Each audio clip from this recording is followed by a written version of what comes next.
theyeshiva.net. Okay, today's class is dedicated in honor of Chana Bas Clara. May Hashem protect you and the entire Jewish people and all of our brothers and sisters in Eretz Yisrael and around the world during these challenging and also special times. Amen. Thank you very much. I also want to announce that this will be the last class. We're going to be taking our break for a few weeks. So next Tuesday is Tisha B'Av. Next Tuesday there'll also be a class for the entire community, a lecture here in the tent. Everybody is invited, men and women. They'll send out a notice with the details. That's how we do our Tisha B'Av lecture. So that's going to be next Tuesday, which is Tisha B'Av. However, the weeks after that, we're going to be taking a break for several weeks of the women's class. And Be'ezer Hashem will resume and we'll send out the notices to everybody. If you are not on the WhatsApp list for this class, please sign up with Mrs. Miriam Klein, who sends every week a notice about the class on Monday. Not sign up? Huh? Yeah. Please. Okay. Thank you very much. Sometimes you could look at a story that seems superficial or even strange and enigmatic, but it contains within it a tremendous amount of depth and relevance and lessons and empowerment in people's lives.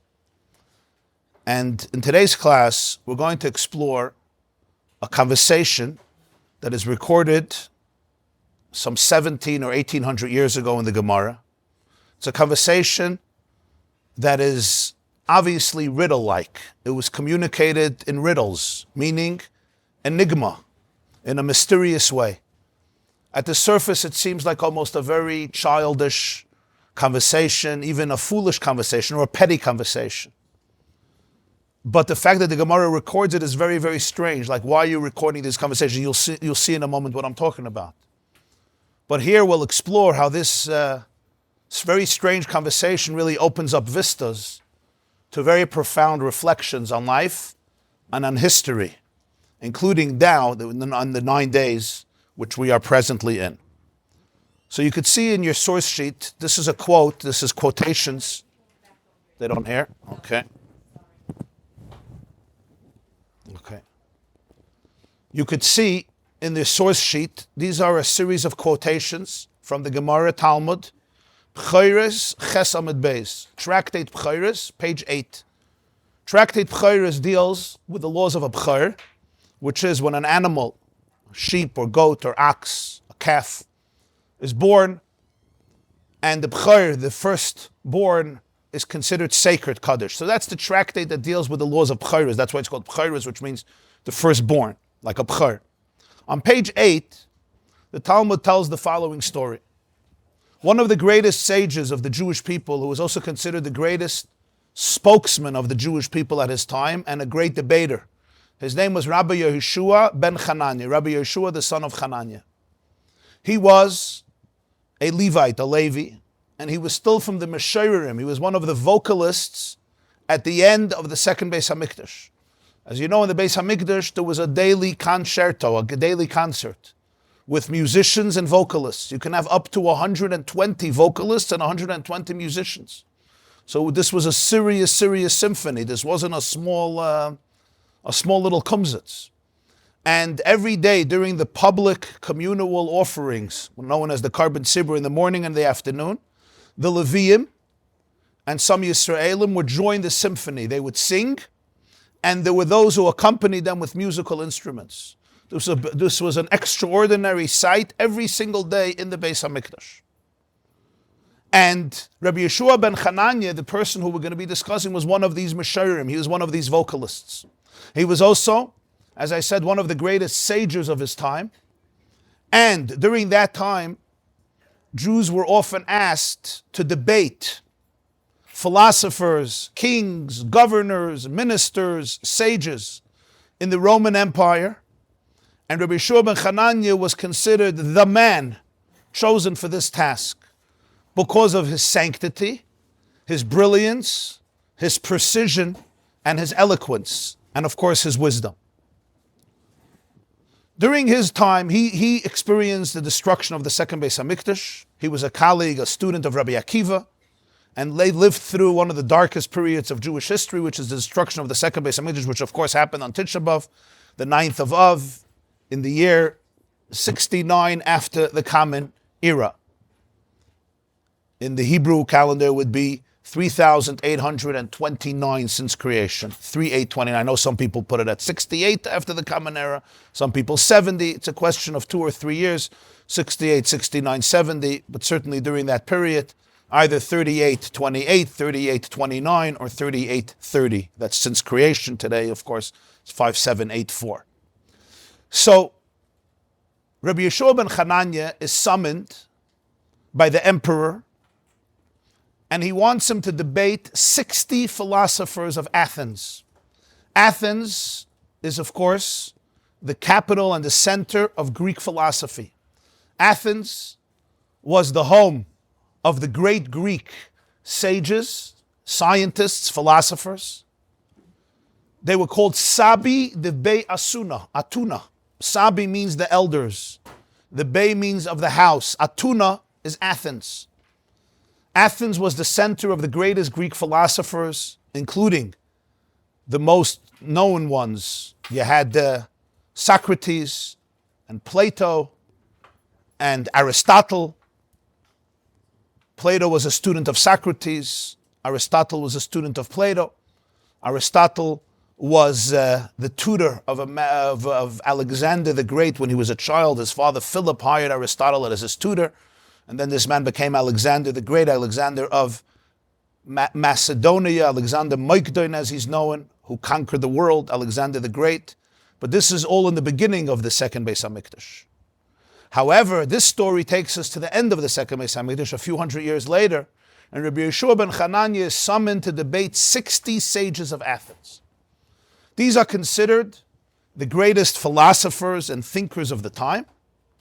And the king wants the Jew to debate all 60 of them. And the Talmud records the entire debate.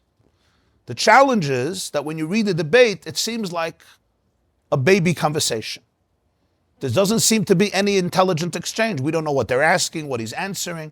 It's almost like little cute jokes or anecdotes, one after the other, one after the other. And you're like, these are the 60 greatest philosophers debating the greatest Jewish sage. Here you'll have an example of a few. They're written in Aramaic, the language of the debate, but I brought from Safari, I took the English translation as well. There's many, many more. I just chose a few as an example. It's a page and a half, around a page and a half of back and forth, back. So they ask him a question. This is their way of challenging the Jewish sage and defeating him in a debate, which is what a debate is. You want to defeat your opponent. Uritzutze demis mehecha nofik ruche. They asked him, in a case of a chick that dies inside the egg, from where does its spirit exit? This is their brilliant problem. A chick develops inside an egg. The egg is sealed from all sides. Sometimes, hopefully, the chick will survive and emerge from the egg and we'll have a new chick. But sometimes the chick doesn't make it, the chick dies inside the egg. So their question is, where does its spirit, they call it ruche, ruche is like ruach, it's nefesh, it's soul, where does its spirit come out from? That's the question they ask him.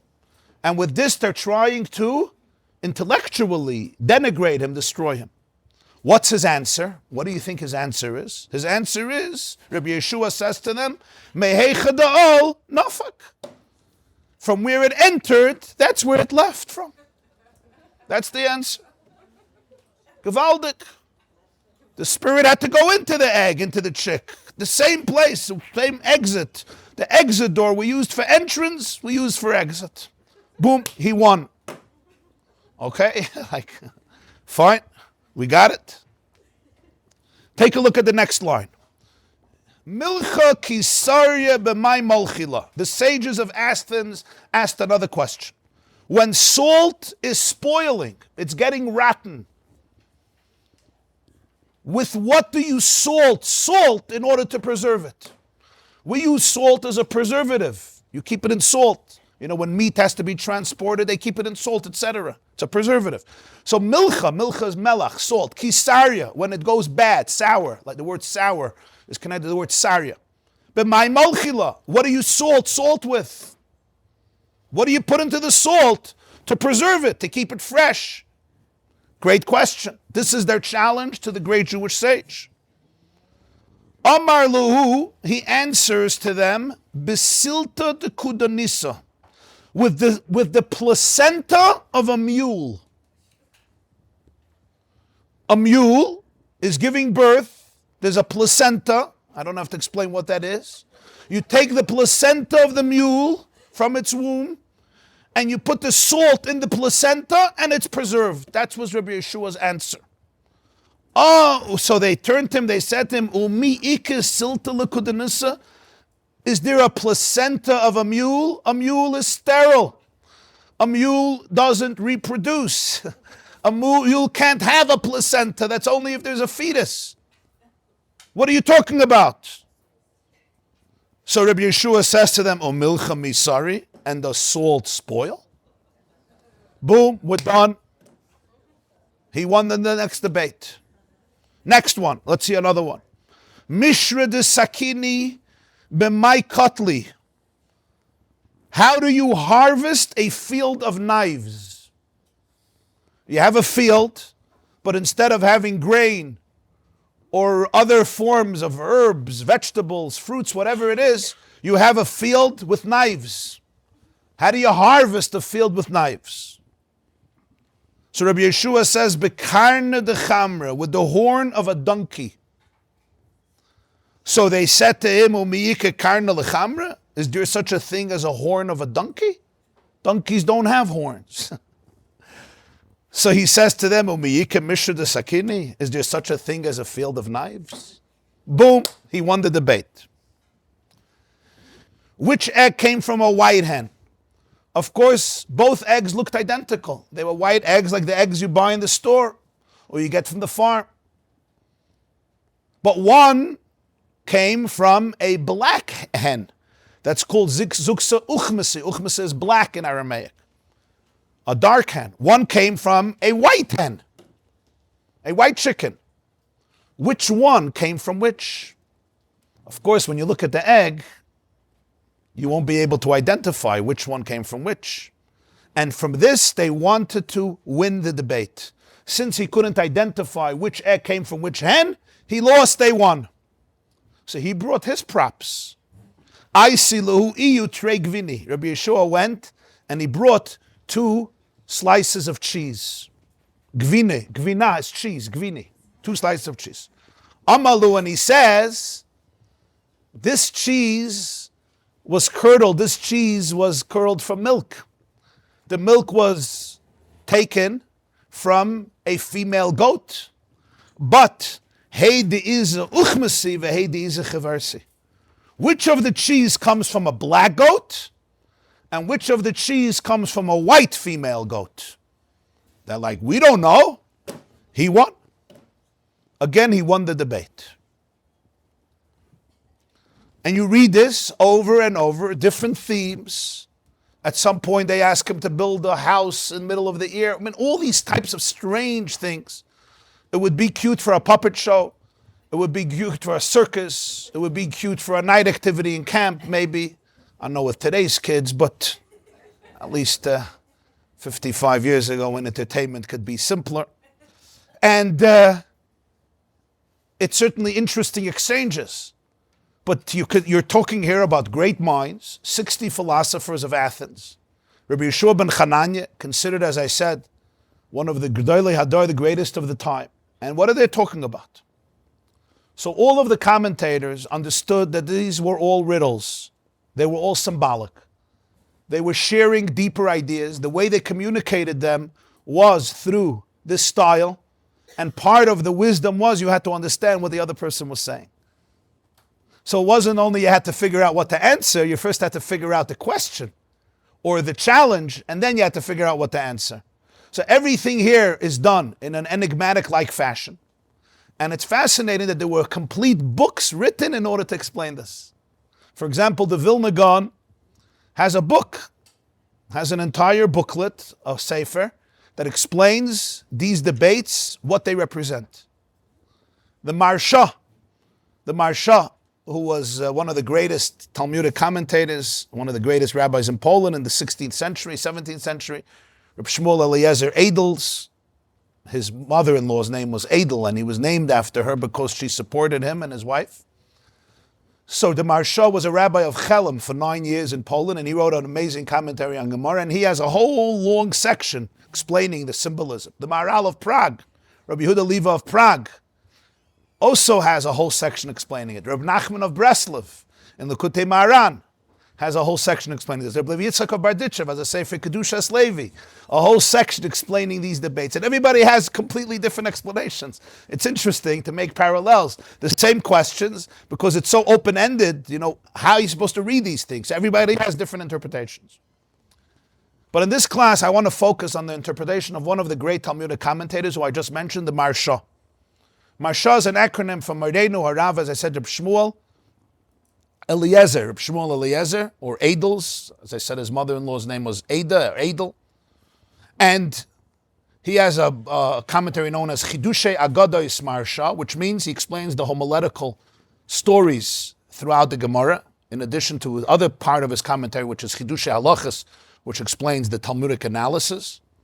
And the Marsha gives a very, very interesting, fascinating commentary to all of these questions and answers, what was going on, and what they symbolized.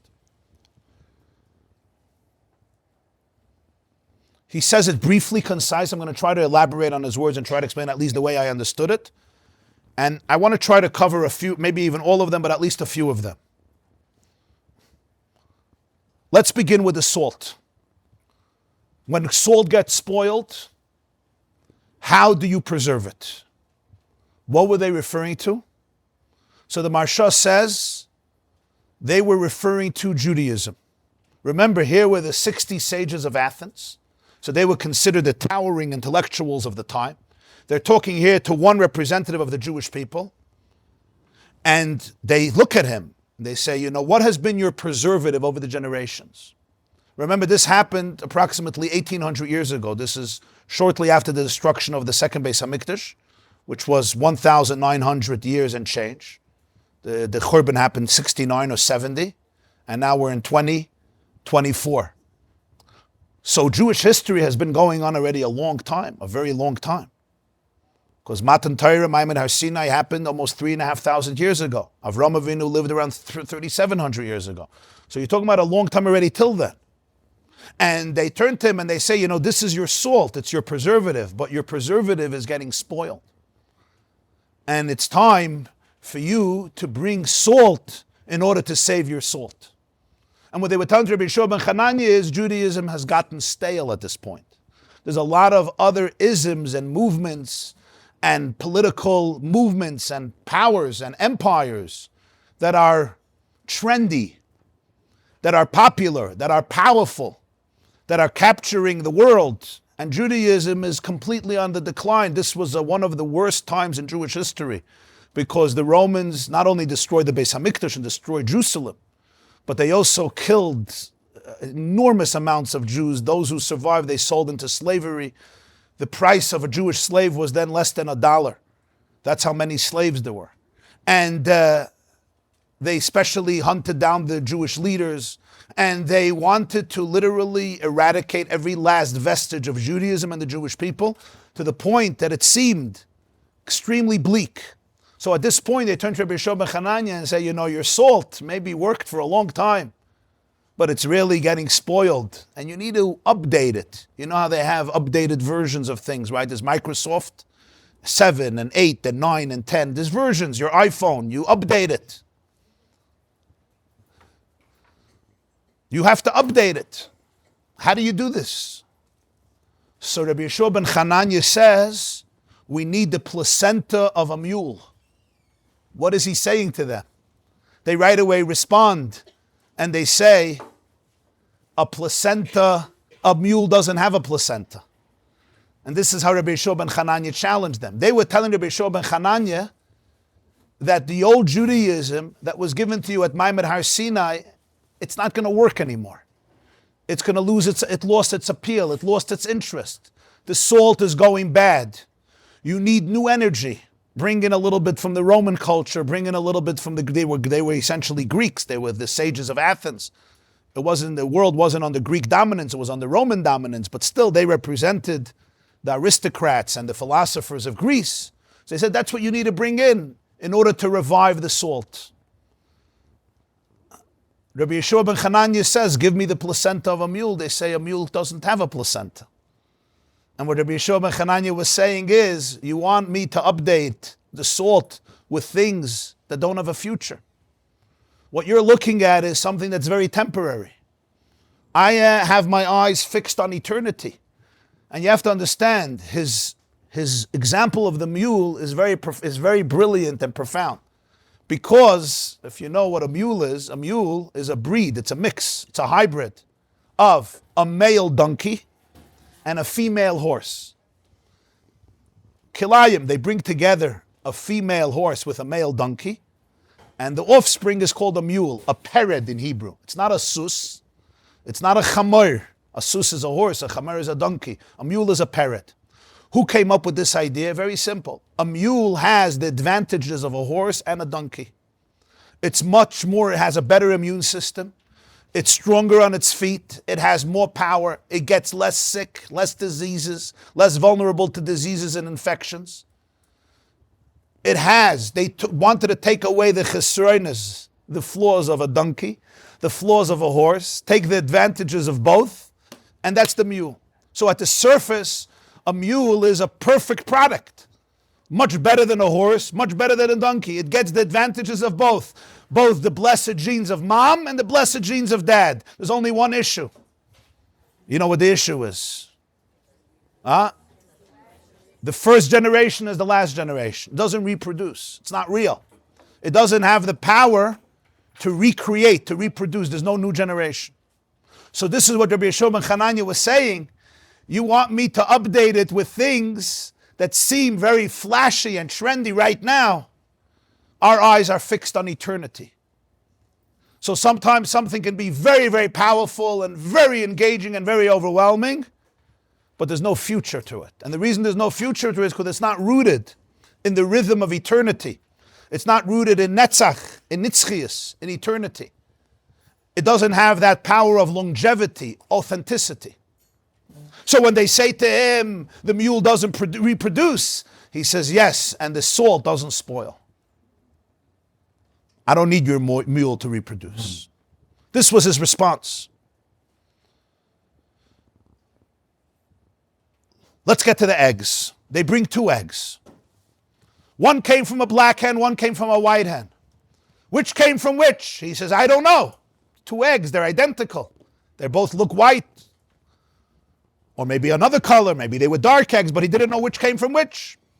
So they said, we win the debate. Says the Marshal, what is this about? And then he brings 2 pieces of cheese, which is from a black goat, which is from a white goat. I mean, come on, what is this? So the Marsha says, it's much deeper than you think.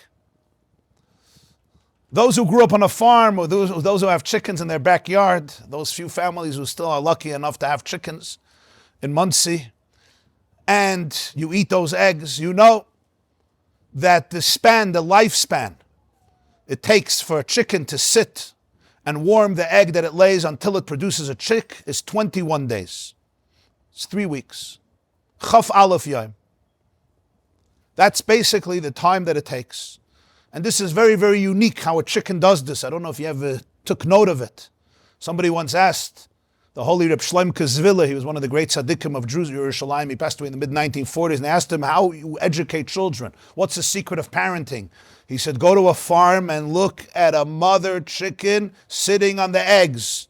That's how you parent. They said, what are you talking about? He said, take a look, you'll see. She's not detached, a helicopter. She's not completely aloof and sublime and removed and tells the egg, just do your own thing and raise yourself. Because she knows that if the egg doesn't get the warm and the fluffy experience of the feathers of mom, a chick will not be able to be produced.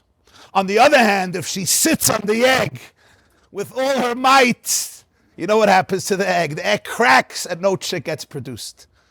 So God gave mom, the chicken mom, that special sensitivity to know exactly how to sit on the egg in a way that it doesn't smother it, control it, crush it, put its own pressure on it, project its own insecurities, pain on it. I'm adding this. He didn't use those words.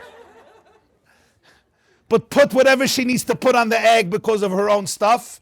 On the other hand, the opposite extreme doesn't run somewhere, you do your own thing, but rather has that presence of warming the egg and allowing the chick to emerge at the right time.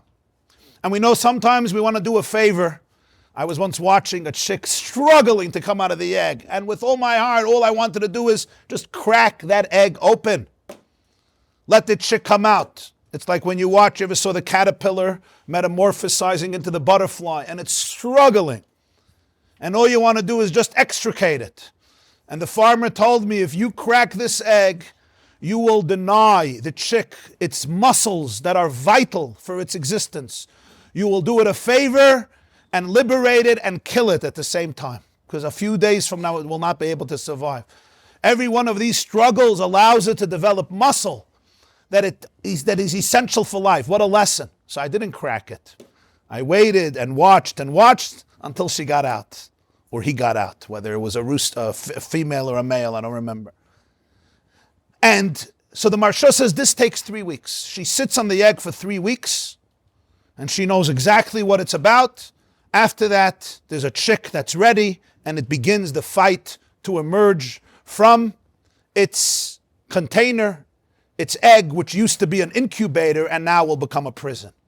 Which is also very important, that what is at one point an incubator and essential to life, at a later point, becomes a prison. You know, sometimes in life, we have things that at a certain point protected us. They were our incubators. They were our homes. They were the places where we became safe. If that chick wouldn't have that egg, it would never be able to live. But at some point, that very place of safety becomes its greatest trap and a death sentence and a prison. And it's hard because now it's like time to go. It's time to go out. This takes 3 weeks. So the Maharsha says they brought 2 eggs. What did they mean by 2 eggs? Representing 2 sets of 21 days, because each egg is a product of 21 days of the chicken sitting on the egg. So 2 eggs represents 2 sets of 21 days. And they said to him, one came from a black hen, one came from a white hen. Do you know which one came from which? He said no. They said, you see, we won. And the Maharsha said, what did they mean? They meant to say there are 2 sets of 21 days in the Jewish calendar. In the Jewish calendar, there are 2 sets of 21 days. 21 days is, of course, 3 weeks, that are both marked and commemorated in a unique way. What are those 2 sets of 21 days? The first one we are presently in. It's called the 3 weeks. 3 weeks is 21 days. Bein HaMetzarim. The word Bein HaMetzarim means what? Between the borders, between the boundaries. Stuck.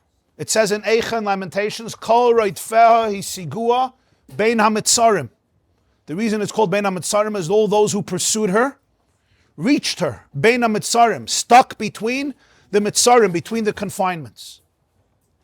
So just like the chick is in the egg, and it takes 21 days until it emerges. So the first set of 21 days is the Bein HaMetzarim, from the 17th of Tammuz through the 9th of Av. As we spoke in previous weeks, we learned about the 5 calamities that occurred on the 17th of Tammuz. There's the 5 calamities that occurred on the 9th of Av, and that's why these 3 weeks were designated as a time of mourning, a time of commemoration, and a time of Avelus with all the limitations and halacha of the 3 weeks and especially of the 9 days. That's one egg. There's another egg in the Jewish calendar, another set of 21 days, very different. And that's from Rosh Hashanah through Hoshana Rabbah, through the end of Sukkot. The first 21 days of the month of Tishrei includes the 2 days of Rosh Hashanah, the 7 days of Tshuva, the 10 days of Tshuva, the 10 days of repentance from Rosh Hashanah through Yom Kippur, which is the 10th of Tishrei. Then you prepare for Sukkot. You have the 7 days of Sukkot, and then you have afterwards a separate holiday then Shmini Atzeres, or we add in outside of Eretz Yisrael Simchas Torah the 9th day as well. The first 21 days of Tishrei, from Rosh Hashanah through Hoshana Rabbah, that is 21 days, 3 weeks. It's 2 eggs. One came from a black hen, one came from a white hen. This was symbolic. One egg was born from darkness, from grief, from destruction. The second egg emerged from whiteness, from festivity, from joy. Rosh Hashanah is a holiday of renewal. Yom Kippur is a holiday of cleansing, of tshuva. Sukkot is a holiday of joy, Zman Simchasenu. The greatest joy was Simchas Beis HaSheva. And it continues for 7 days, Hoshana Rabbah. And we have the residue after the 21 days. And the reason is, the Chazal say that the king told the family, I celebrated with the nation for 7 days, and now I want you to stay here for 1 more day so we could just have our own intimate celebration. Boyu nagalgal aniva ata. So after the 3 weeks, there's like the leftover, I want you here for 1 more day, and that's Shmini Atzeres. So one is an egg born from darkness, from bleakness, from negativity. The other egg is born from light, from whiteness, from cleansing, from purity, from renewal, from joy. Can you identify which egg comes from which? He said, I can't. And for them, this was a demonstration of one of the great ideas, especially in Greek philosophy, was that everything is random. Your days of goodness and your days of darkness are identical. You don't even have 1 extra day of goodness to triumph over the darkness. It's all basically about luck. Some cookies crumble in different ways. Some eggs crack at different points. Your days of goodness and your days of darkness are identical. There's not even 1 extra day of joy over the day of darkness, which means it's like an equal scale and everything in life is random. And furthermore, it's obvious, they said to him, that your second set of 21 days, the 3 weeks, canceled out the first set of 21 days. You have the first set of 21 days, which was given in the beginning of Jewish history. Rosh Hashanah, Yom Kippur, Sukkot, this goes back to the Torah itself. Now in history, you were given a new set of 21 days of darkness. Obviously, why is it 21? What an interesting random number. Because the second cancels out the first. It wipes out the first. Your journey is over. Your destiny is over. Your idea, the trajectory of Jewish history has come to an end. Your whole idea and your whole vision for yourself and for the entire world has been canceled out by the second set of 21 days. In addition, they say it's all anyway random. And that's why it's just 21. If you want to look at it from a purposeful point of view, 21 cancels out 21. You want to look at it from the Greek point of view, it's just random anyway. And that's why you can't even identify which egg came from which. It's just life happens. Some days are good and some days are just bad. Some days you wake up on the right side, some days you wake up on the left side. Some days you look outside, the sun is shining, and some days it's just spaghetti hits the fan. Or if you want, sushi hits the fan, or whatever it is, and the rest of the day is very exciting. It's just how it is. A very pessimistic, but from their perspective, very realistic point of view, where everything is just, good luck and make the best with what you have, but it's essentially a depressing philosophy. So these 2 eggs was not a simple challenge that they posed. They were presenting a very profound challenge. They said, you even can't see the difference between the eggs. Isn't that so interesting? Because it's both 21 days. So Rabbi Yeshua ben Hanania took out 2 pieces of cheese. And he says these 2 cheeses came from 2 goats. And the 2 goats also have different colors. One is a dark goat, a black goat. Just like you have different colors of hens and chickens, you have different colors of goats, like sheep. So you have goats that are black, you have goats that are white. We all know that. And they both can give milk. Female goats give milk. They feed, they nurse their offspring, they nurse their children, their calves. And as a result of that, this milk can be curdled into cheese. But do you know which cheese came from which goat? And they said, we don't know. And they look at him and they say, you won. What just happened? So the Maharsha says Rabbi Yeshua ben Hanania gave them a very, very powerful response. And he said, you guys misunderstand the entire perspective of the Jewish people, and I'll explain it to you.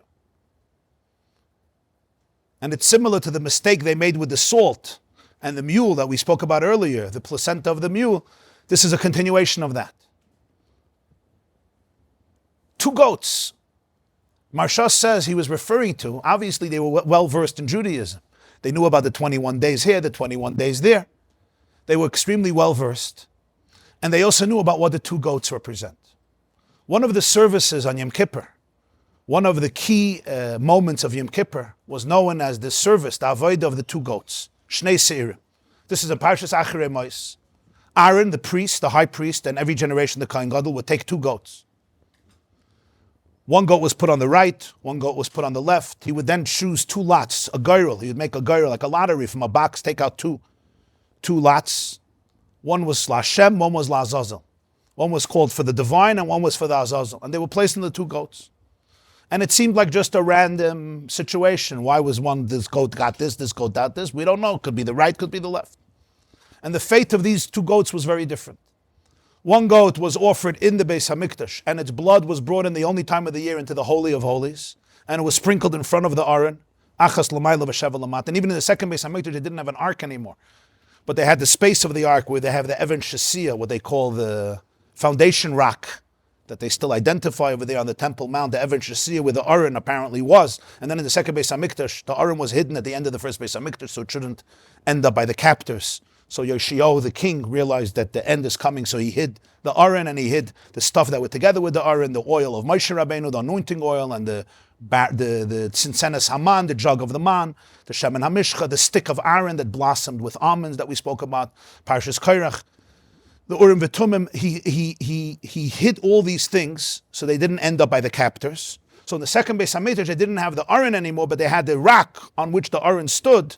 In the first Beis HaMikdash, and the Kohen Gadol on Yom Kippur would go in and sprinkle the blood of this goat, only time of the year, and he would burn incense over there. This was one goat. There was a second goat. This goat was sent to the Azazel mountain in the Judean desert at the outskirts of Jerusalem. You could still go to the mountain that they call the Azazel mountain. I don't know if it's mamish accurate, but I once went there on a Jeep. And there was, I felt a little bit like the goat because the driver was really being very risque. And it was quite an interesting experience, an intense experience. I should say more than interesting. And what happened was, this goat was sent to that Azazel. In English, there's an expression called a scapegoat. Where did this expression come from?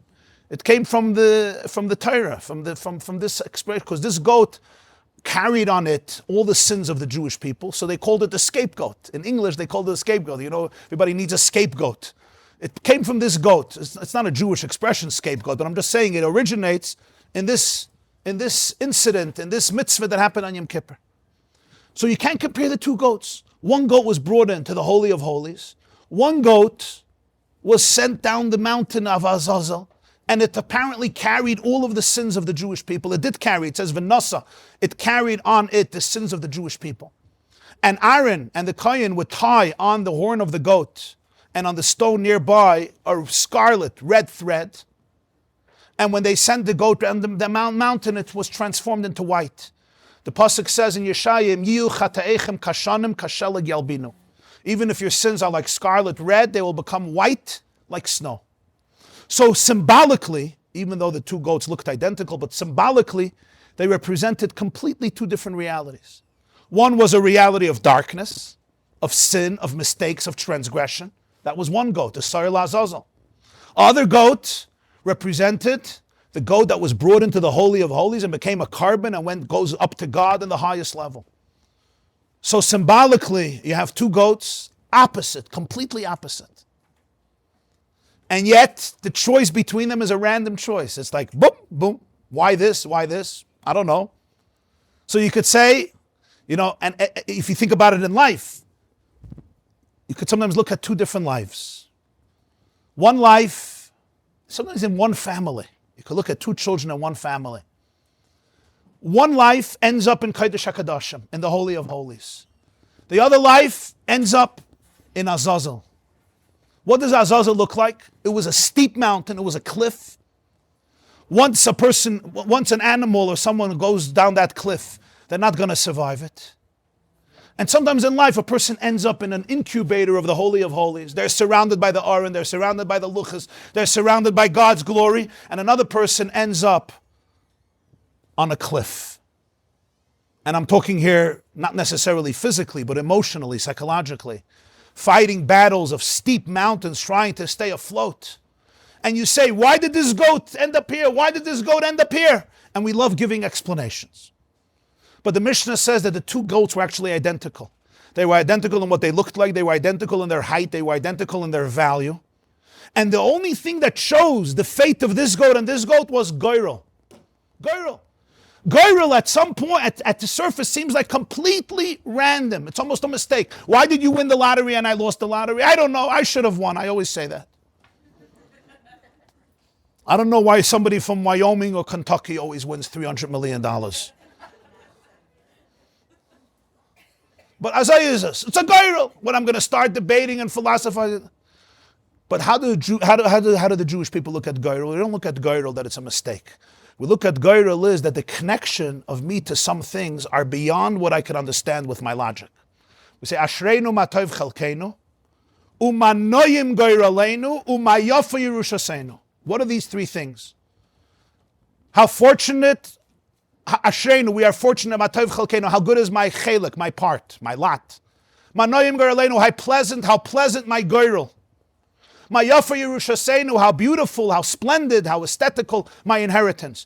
In every person's life, there's three parts. There's chalkeinu. There's your part in life. You know, sometimes people will go to a coach or I don't know to who and try to figure out what they're good at. And it's things that you get involved in. You feel that this works with your skill set and your resources and your upbringing and your education and your knowledge and your talents and your circumstances and your life's gifts. It's chalkeinu. People forge out for themselves a path based on their life circumstances. And sometimes very successful. You realize I'm good at this, I'm not good at this. This is my liking, this is not. There's other things, Yerushasenu. This you thank your mother and father for. It's our genetic inheritance. It's things that we inherit generationally. Very positive things and sometimes very challenging things. They call it today epigenetics. Our genes carry a lot of things from previous generations. There's a professor, her name is Professor Rachel, in Mount Sinai Hospital. And she interviewed, I believe, 40,000 children of Holocaust survivors. And she discovered that trauma is something that goes into the genes. You would think genes has to do with metabolism, has to do with my height, it has to do, what do I inherit from my parents' genes? It has to do with the physiological features of the body. She said that's not the case. She showed that the stories of people's lives gets ingrained in the genetic makeup of the person. So I could bequeath to my children not just the physiological fact, but also ideas, beliefs, stories, emotions, experiences. And sometimes you see children are dealing with stuff and you wonder what they're dealing with. And they're dealing with your stuff or your parents' stuff. Don't blame them. I mean, it's not always the case, but it's sometimes the case. And the same is true with previous generations. So things get passed down, both in the positive and in the challenging. That's Ma'ayafa Yerushasenu. And then there's Manoyim Goyraleinu. Goyraleinu are things that seem completely random, like out of the blue. How did this end up in my life? It's not what I chose, it's not what I'm connected to, it's not even what I inherited. It's like, boom, it's Goyraleinu. And when you look at these two goats, sometimes you look at two children in the same family, or just generally two people, and they end up in such different places, and you want to right away blame this one or that one, and sometimes there's things to certainly blame for, but sometimes it's just a goyrel. A goyrel means there's a divine journey for every soul that is inexplicable always in rational terms. That's what goyrel. Goyrel means it's l'mayla min haseichel. Not because I'm not connected to it, but because my connection to it is one that I'll never be able to understand intellectually. It's not necessarily something that makes sense, that in my brain I figured out why I have to be here. This is beyond us. We once spoke about this at length, Purim time. Because Purim, what does Pur mean? Pur means a goyrel, right? Pur hu a goyrel. Haman was throwing all these goyrolas to figure things out. And Purim is like Yom Kippur. Purim is Yom Kippur, which is, as we'll soon see, part of this. Why did they name Yom Kippur Yom Kippur? So it says in Zohar, Yom HaKippurim is Kippurim. Now it's very funny because the two most opposite days in the Jewish calendar are what? Purim and Yom Kippur. Purim is a festive day. Purim is a happy day unless you're doing really big shalach manasa, and your teenagers are smoking and throwing up all day. But without that, it's a happy day. And Yom Kippur is a somber day. Let's put it this way: no drinking and there's no eating, right? Yom HaKippurim is Kippur. So either we don't know what Yom Kippur is, or we don't know what Purim is, or we don't know what both are. But there's a deep connection between them. Esther didn't want to go into Achashverosh to ask him to nullify the decree of his prime minister Haman against the Jewish people, because she said, my husband is a crazy Persian nut job alcoholic from Iran. And if you know the Iranians and the Iranian kings, first of all, they hate the Jews, and second of all, he killed his first queen. He has no problem killing his second queen. This is a suicide mission to go into him. This was a pretty rational thing, Esther told Mordechai. I know this guy. I've been married to him. He's an addict. He's an alcoholic. He's a nut job. He's a tippish. He's not an ibigish pitzte chacham. He's not a wise person. Haman has him wrapped around. And you're sending me to go in and plead for my people. I'm going to come out with one head shorter. That's how it works by these guys. These monarchs, you go in without permission, you come out, and you could call the Chevra Kadisha. So what's the point? The Jews will die and I will also die. At least let me remain alive in the palace and I could figure things out. Mordechai responds to Esther and says, don't think that you're going to be saved from all the Jews. The fate of the Jews is going to befall you too. Don't think you're going to hide. That's my first message. There were Jews before October 6th. They thought, I'm a humanitarian, I'm a feminist, I'm a secular, I'm a Democrat, I'm left-winger, I'm an atheist, I'm barely Jewish, I'm an Israeli, I don't believe in any Judaism, I'm pro-peace, I'm everything. And suddenly they saw, you're the same Jew like every other Jew. Al tadami b'nav, that's the first thing Mordechai said. And this is not because it's not insulting to you, it's because of your holiness. The second thing he tells Esther is the Jewish people will be saved anyway, regardless. But you will lose your opportunity. The last words he says to her is, who knows if this is not the reason you became the queen? Who knows? And we once spoke in a class of Purim, you would think that Mordechai should speak with more conviction and say, not mi idea. You know, at the end of the Seder, we say, Echad mi idea. Who knows? He should say, Ani idea. Echad ani idea. I know this is why God chose you to be the queen.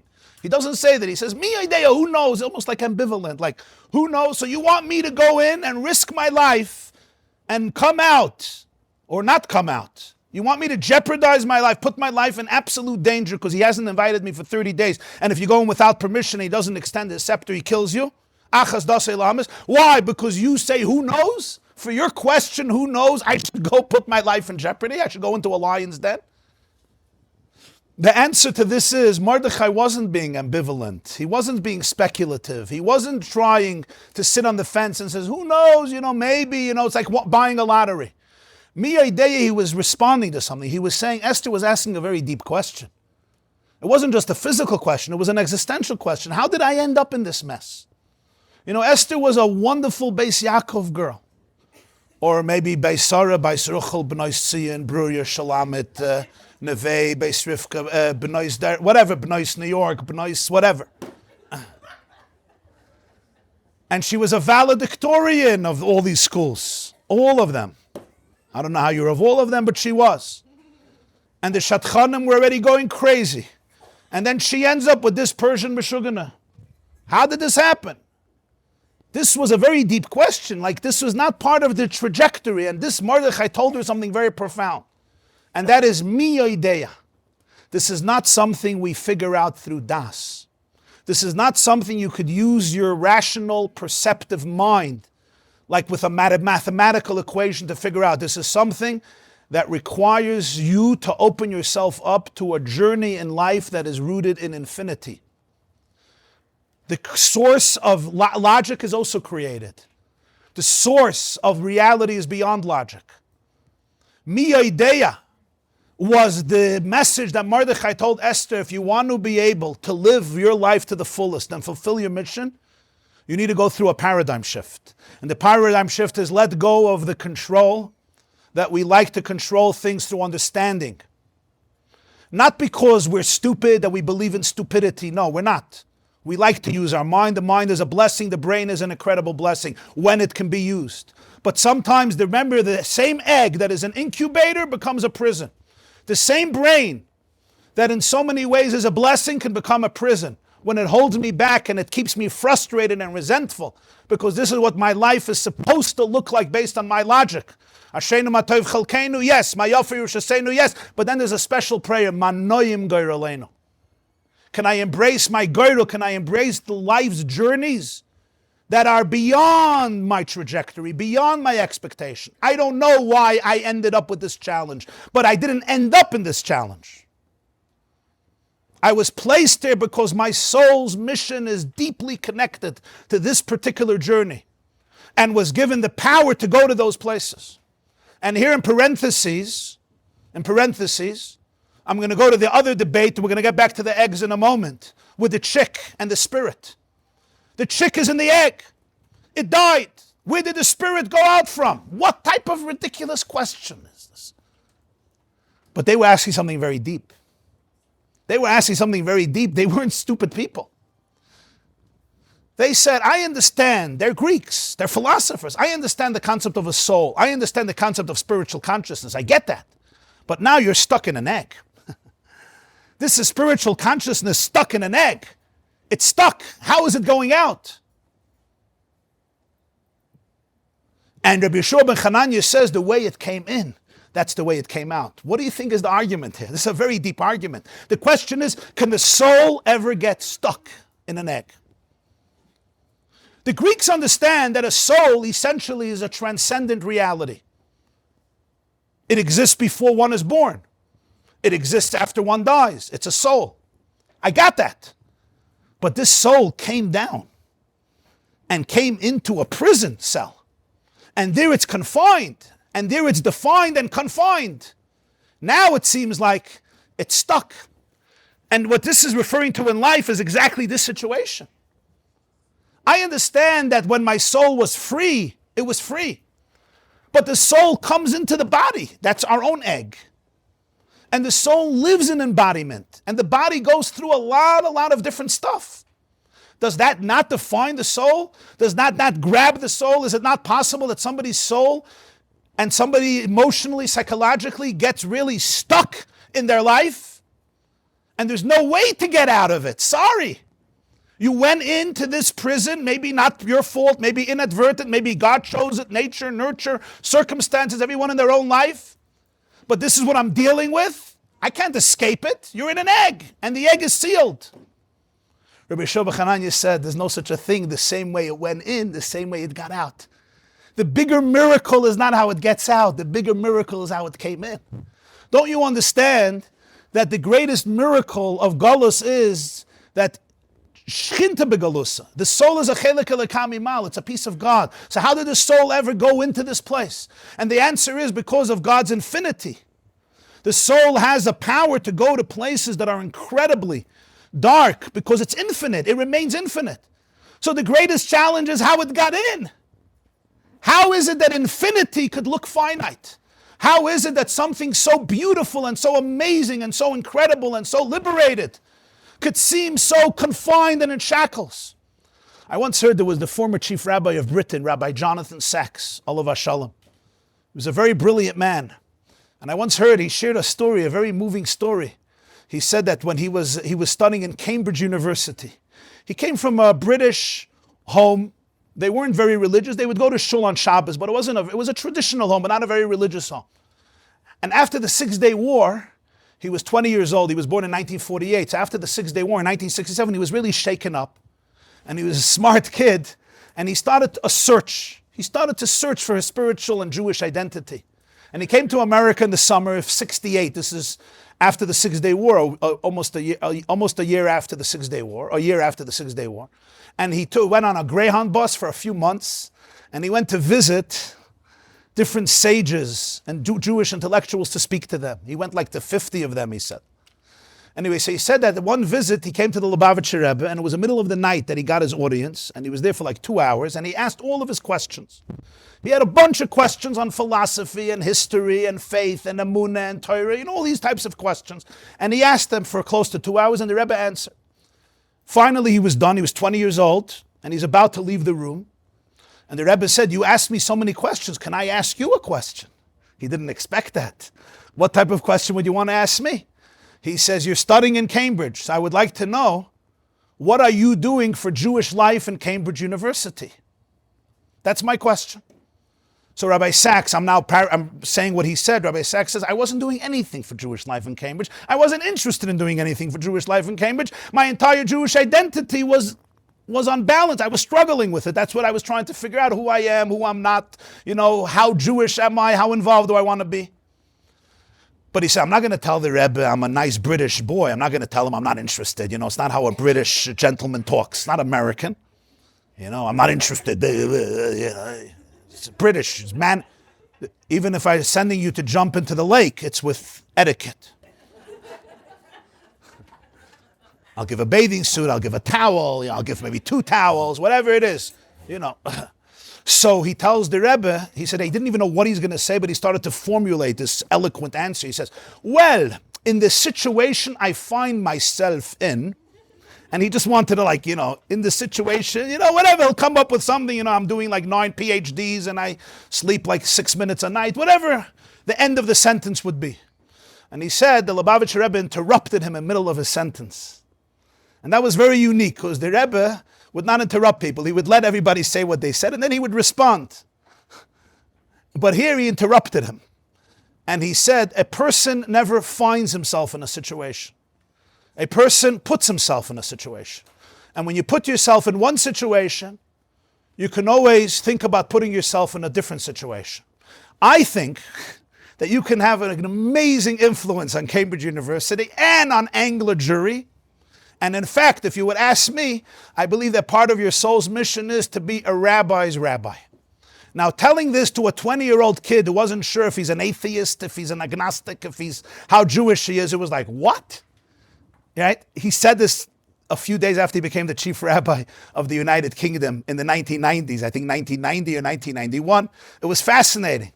But I thought to myself, why did he interrupt him in the middle of a sentence? And then I realized because that itself was the message. We all have that sentence playing in our head, the situation I find myself in. And who doesn't find themselves in situations? Let's face it. We don't put ourselves in all of our situations. Some situations I put myself in, like you came to this class. You put yourself in this situation. But so many situations in life, let's face it, we find ourselves in them. And even if we put ourselves in, and how dumb were we when we put ourselves in those situations? I mean, forgive me. Young, immature, dumb, stupid, naive, clueless, and spineless too. So it's like, did I really put myself in that situation? I mean, come on. I didn't. We talk about people having free choice. It's true. But to have free choice, you have to have so much awareness. You have to be so aware of who you are and what your capabilities are. How many things did we choose in life, quote unquote? You and I know they were not done by choice. They were done because of profound fear. They were done because of profound wounds. They were done because of profound need to people please, or other needs which I felt or you felt that they were what you needed to survive at the time. How many options did we really have? To have choice, you have to really have an expansive consciousness. And you have to have a very, very powerful self-confidence. How many people have that? Present company excluded. I'm talking about real deep confidence. And that's what the Rebbe was teaching him. The Rebbe was teaching him, there's a part of us that's stuck. There's no question. And that's what they were saying. You're stuck in an egg. I don't care how big your soul is. You're stuck. And Rabbi Shua ben Chananya said, no, you're missing the truth.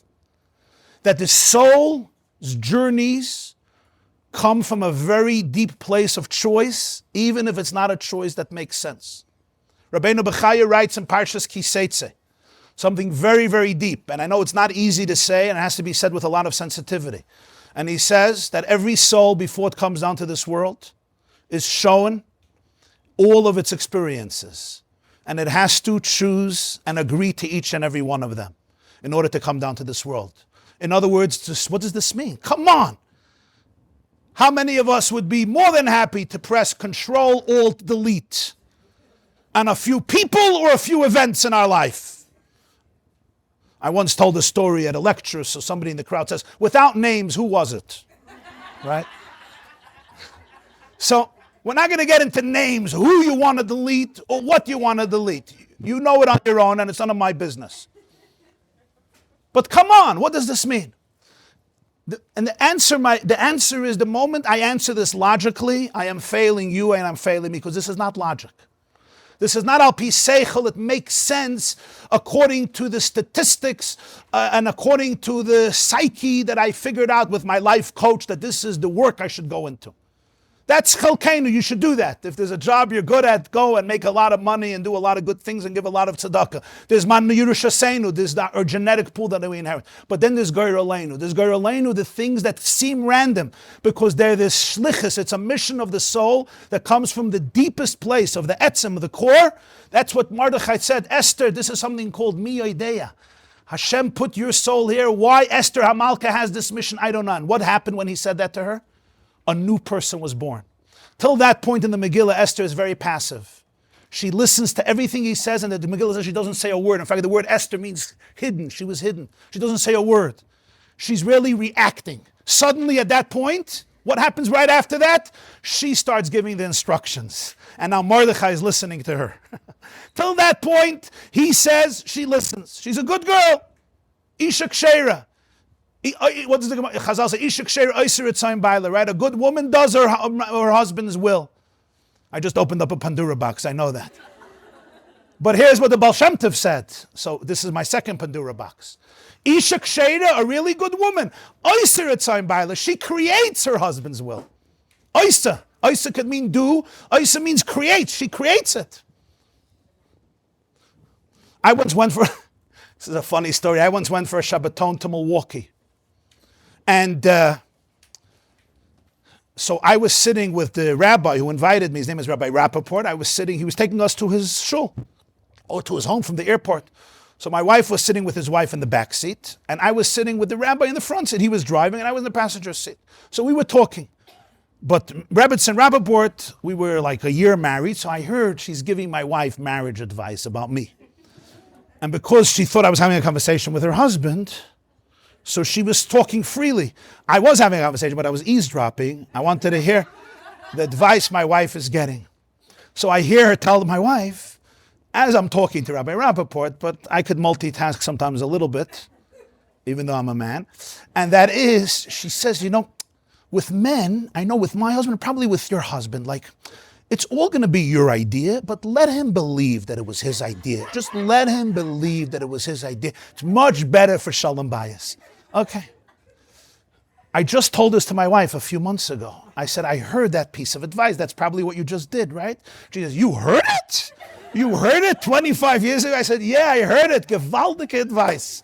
Anyway, so she said, I can't believe you heard it and you remember it. Of course I remember it. It's what I live with. To know that there's nothing that's my idea. I'm just a channel. That's it. That's what I live with. So, Isha Ksheira Oisa. It's fascinating. You read in the Megillah, till this point, Esther is passive. At this point, she's suddenly running everything. She tells Mordechai, okay, go gather all the Jews. I want you to make a fast. I'll go into the king. Suddenly she's inviting him to one party. She's throwing parties. Suddenly she becomes a party planner, an administrator. She's inviting drinks. She knows who's coming. She starts creating this web. And she gets her husband and Haman enraptured, completely enveloped in her web until she wins and the Jewish people are saved. Something happened to her. What happened? Like a new soul was born. She realized she's not in an egg. She journeyed into places because she has such an infinite power to go to places that nobody can go.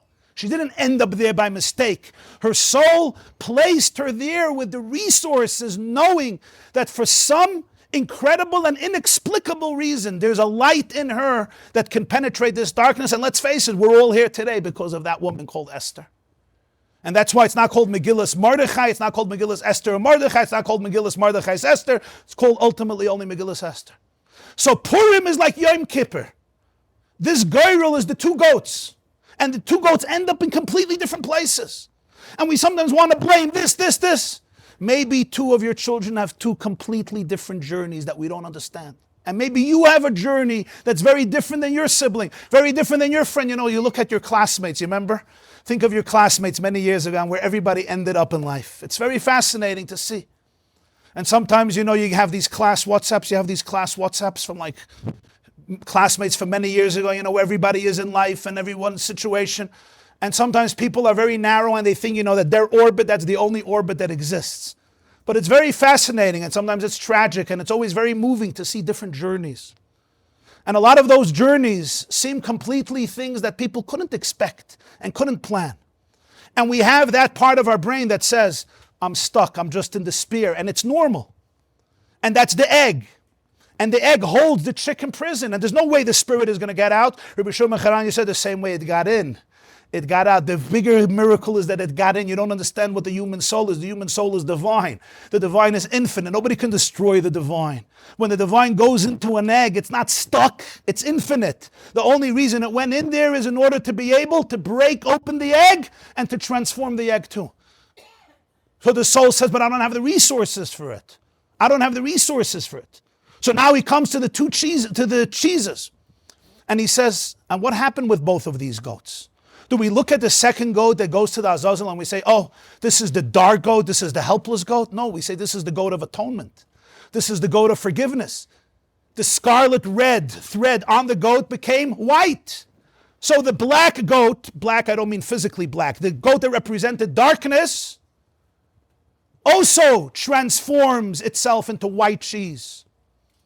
We don't look at sin or mistakes as just the negative decomposition of the human being. On the contrary, the Gemara says in Yom Peivav, when a person does tshuva out of love, their sins become mitzvahs. Because every mistake we make, even a sin that we make, has the ability to create a new momentum and a new thirst and a new awareness and a new yearning that is much deeper than the thirst I had earlier. The famous words, Tzamalecha nafshi, kamalecha basari, be'eretz siyav ayev b'li mayim. When I'm in a parched desert without water, there's a thirst, there's a yearning that I could have never had anywhere else. They say that IBM had a manager, his name was Thomas Watson, a legendary manager. And there was somebody who made a terrible mistake in the company, and he cost the company $10 million. In those days, it's still a nice amount of money. In those days, it was astronomical. I read this like around 20 years ago. And he gave in his resignation papers the next morning. He said, I'm so sorry. It was a horrible mistake. And I feel so bad. And with tears in his eyes, he came into Mr. Watson. He gave him his resignation papers. He said, I'm just leaving you. You owe me nothing. And I wish I could pay back the money. He was really loyal, but he just made a horrible mistake. And Watson says, where are you going? He says, well, I'm resigning, so you shouldn't have to fire me. No severance pay. I'm just leaving. That's the least I can do. He says, you're leaving? I just spent $10 million on your education. Where are you leaving? You're not leaving anyway. You're staying right here. I don't spend $10 million on your education and let you go. And he remained, and he became, one of probably the most loyal employee they could have gotten. The moment my mistakes become a source for renewal, it's part of my education. So the sin itself becomes a mitzvah. So the cheese, Rabbi Shimon Chananya says, the cheese of the second goat is as white as the cheese of the first goat. We don't look at Yom Kippur as a bad day. We see Yom Kippur and Purim as equal. Because even the challenges and the journeys and even the mistakes, the situations I find myself in, I realized my soul put me there. And the reason it put me there is because I wasn't sold, I was sent. This was the power of Yosef we always speak about. He was also put in all these situations. He went into a pit. He sold himself into slavery. He ended up in prison. He didn't end up in it. He put himself there. It's not true. He ended up in all these places. He found himself in these places. What changed him? Exactly what happened with Esther. He told his brothers, you did not sell me. God sent me. What's the difference?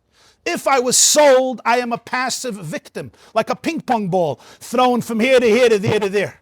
Yosef said that didn't happen. I'm not stuck in an egg. My soul was sent into difficult places. I don't know why. Why me? I don't know. I don't know. I'm not going to try to use my finite mind to figure out infinite mysteries. Because when we use our finite mind to figure out infinite mysteries, we reduce the experience, we reduce the opportunity, we reduce our energy. We need to control it. And when I have to control it, Esther knew this is a moment she needs to become a queen. She has to flex her muscles and expand. She went into a different mode. She single-handedly knew the Jewish people's future lay in my hands the way God chose me right now as a channel, and she was a different person. It's like something overtook her that is transcendent. You could see it in the Megillah. Like a new soul. She got a new soul. She was not stuck in any egg. Rabbi Shimon Chananya says when you understand how you came in, you always know how you go out. That's why every morning we say the first things. Did you hear the recording from that boy who was killed in Nova, Yehuda Becher, Elikai Neshama, Shenasata B'Tahira? He was on the way to the festival and his friend called him that he's depressed. So he made a video of himself singing the song Neshama Shenasata B'Tahira. And he sent it to him. A few hours later, he was murdered. His soul went back to heaven. So we say every morning, Neshama Shenasata B'Tahira.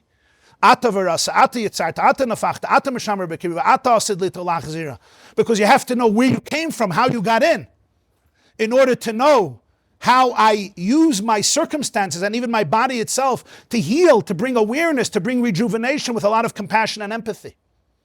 So Rabbi Yeshua ben Chananya shows these two pieces of cheese and he says, you don't get it. The dark goat produced the white cheese, just like the white goat. It produced healing and cleansing just like the other goat. We don't believe that there's a real duality. This is the Holy of Holies and this is the Azazel. God is here and this is darkness. There's the house of light, there's the house of darkness. There's God and there's Satan and they have two different worlds and one rules here and one rules there. It's both beautiful white cheese and delicious cheese.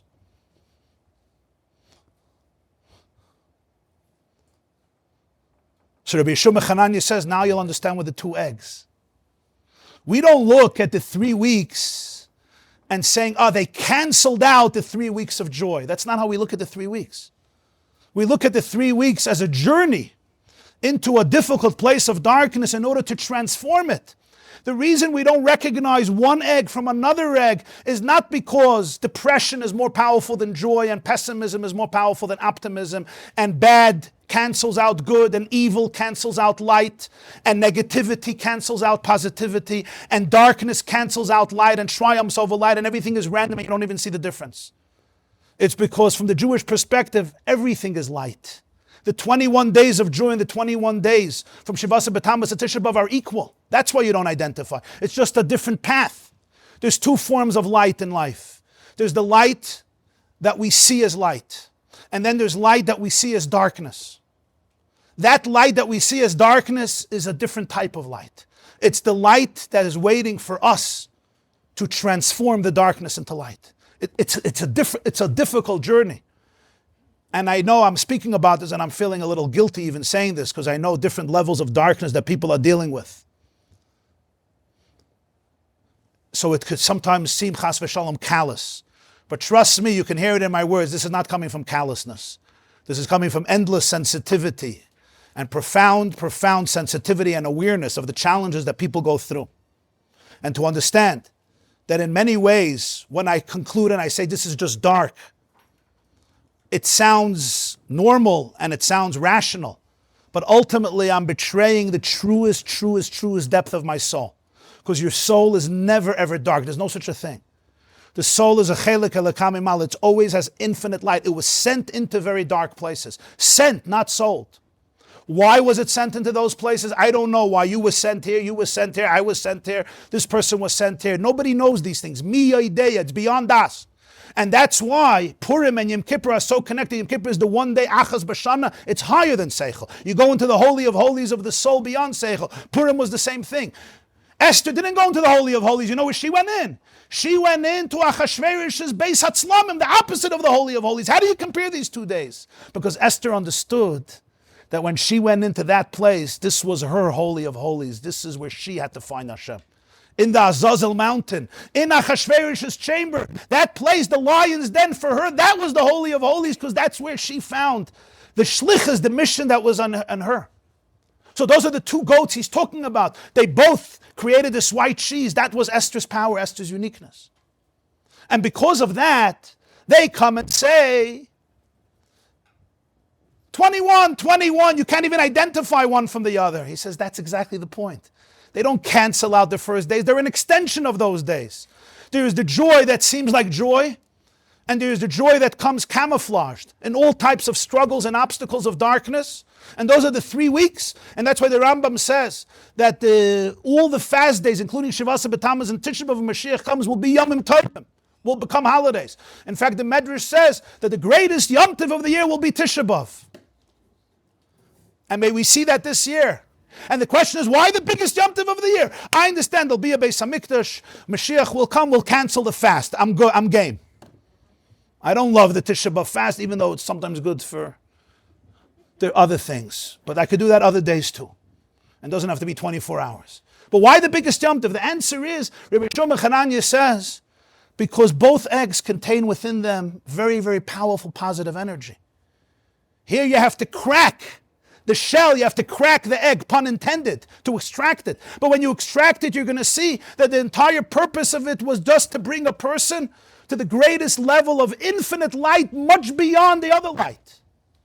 And with this answer, Rabbi Shlomo Chananya, he articulated the secret of Jewish resilience. What's the secret of... Rabbi Shlomo Chananya lived 1900 years ago, and it was a dark time. Now think about this 1900 years later, where we are today. What was the secret of Jewish resilience? What is the secret of Jewish resilience? It's this answer. They come with 2 eggs. And it's like, it's all random. It's a dark, crazy, meshugana world. And if you don't believe me, you just follow the news and you'll see this is a dark, crazy, insane world.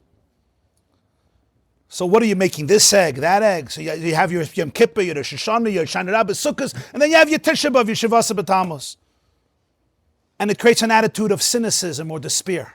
Rabbi Shlomo Chananya says the Jewish approach was exactly opposite. The whole world is leading towards Geula. The whole world is leading towards Moshiach. The insanity and the darkness of the world is not from nowhere. The pasuk says in Iyov, Kates Sam Lachoshech. Darkness has an end because it has a beginning. Darkness is not absolute. Darkness emerged from the source.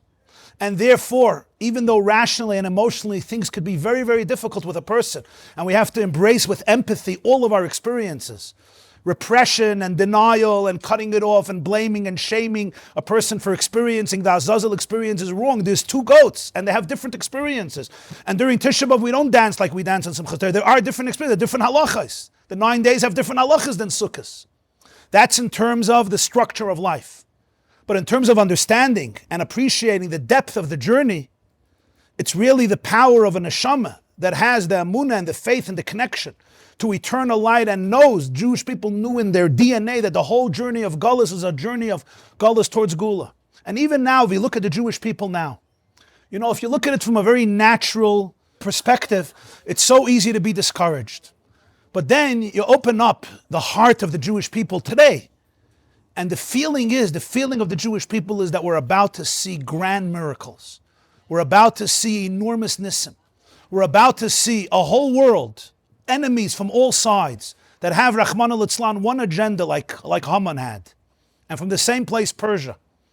And just like you had then the Esther that we just spoke about, who was never a victim to circumstances, but she went into a place of miya, a place beyond seichel, and opened herself up to that place. And everything is transformed. Because the Jewish people's connection to light and positivity is essential, it's intrinsic. It's knowing that Einoid Mulvade, the whole world is godliness, and the whole journey of Gullus is a journey of 3 weeks towards Moshiach, towards Geula, towards redemption. And the obstacles in the way are painful and very difficult to understand. And certainly there's brutality that is mind-staggering and mind-boggling. I don't have to elaborate on that.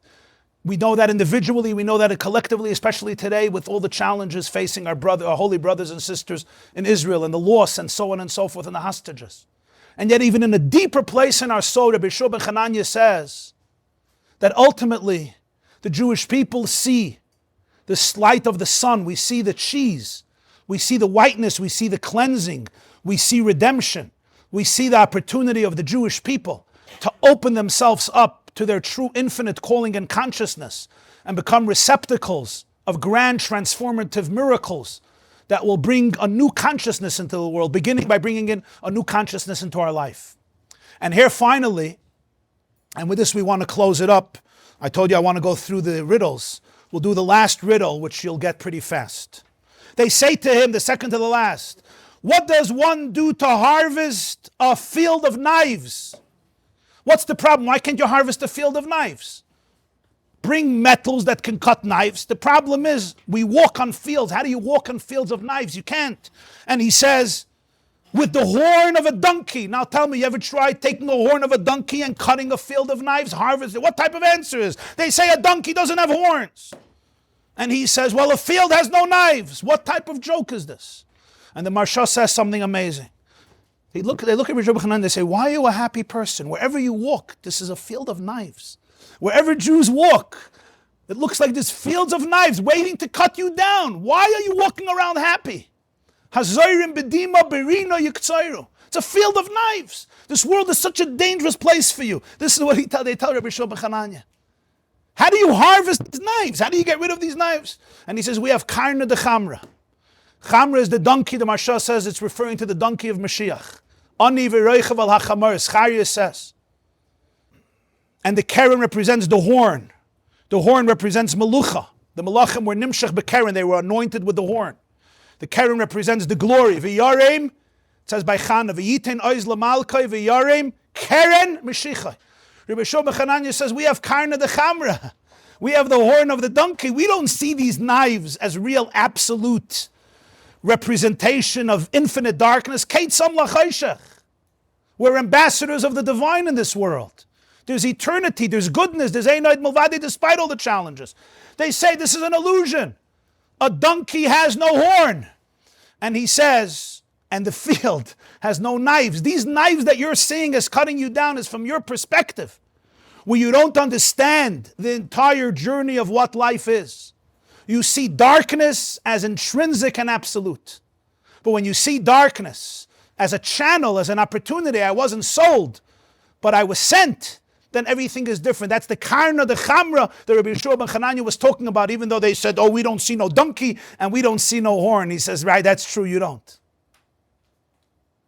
And therefore, when he brought out those two cheeses, and he represented that you see that the two goats both bring cleansing, even the negative goat. It brought out how even the 3 weeks, with all the darkness, it's really an invitation. It's an opportunity to open up one's consciousness, to open up one heart. To my very difficult challenges, breathe divine light into them, and ultimately in our own life, transform each one according to their capacity, their challenge into opportunity, their obstacles into challenges, into opportunities, darkness into light, until we see, may it be in these 9 days, the karna, the chamra, the horn of the donkey of Moshiach, tzidkeinu b'mheira b'yameinu, amen. Thank you. This class is brought to you by theyeshiva.net. Please help us continue the classes. Make even a small contribution at www.theyeshiva.net/donate.